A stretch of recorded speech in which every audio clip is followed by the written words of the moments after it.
because we will talk about the Holy Spirit. And let us welcome the man of God, hallelujah, Pastor Courtney Castelo. Praise His holy name. Amen. Heavenly Father, in the holy and mighty name of your Son, Jesus Christ our Lord.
Kabalo ko nga dunay buhaton ng Dios sa akong kinabuhi ining dapita. Igso kabalo mo this week akong kinabuhi murag naay naggapos ako ang nakakulong ko ba?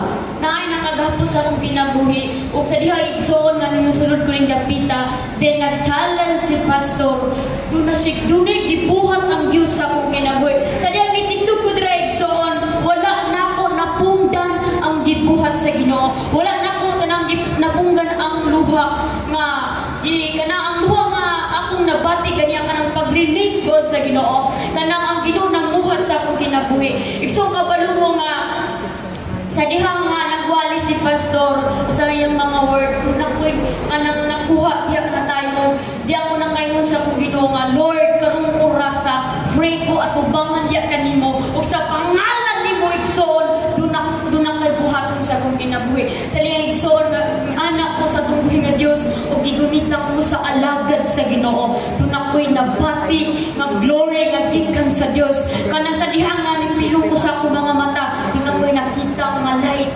Igsoon sa diha ang sight gingon ko Lord maugyod ni ang tubag nga akong ipangita sa akong kinabuhi. Tungod sa diha nga ni-share sa atin sa kuha, duhin ako ng andoy nga maka-attend ko nini nga dapit sama ani nga buluhaton. Na-attend man ko sa mua, daga ko'y na-attendan. Then na diri sa Dawit Igsoon, murag naluya ko ug nabugnaw ko. Ug wala ko nagpagamit ko sa Ginoo pero duna ko'y kulang. Murag na feel na ko nga dunay kaluyahon.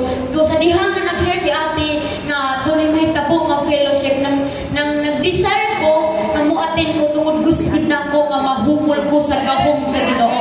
Gusto na ko mahumol sa presensya sa Ginoo. Sa dihang igsoon na ako ning dapita, nahumol jud ko sa presensya sa Dios. Mo nang ipasalamatan ako sa tumbuhi nga Dios, ug gusto na ko makadaugan sa akong kinabuhi kana ako diri dapita igsoon. Nagpasalamat ko sa Dios tungod sa alagad niya nga gigamit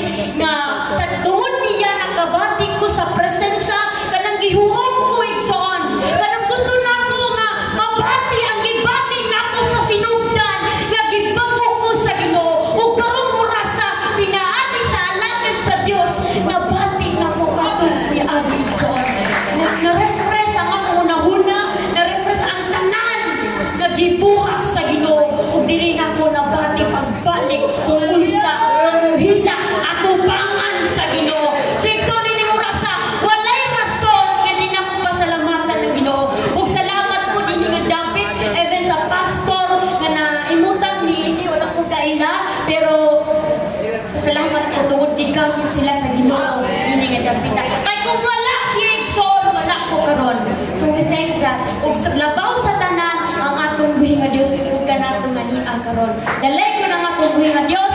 Ako lamang ko na binabalo ng mga ni Jesus. Amen. Praise God.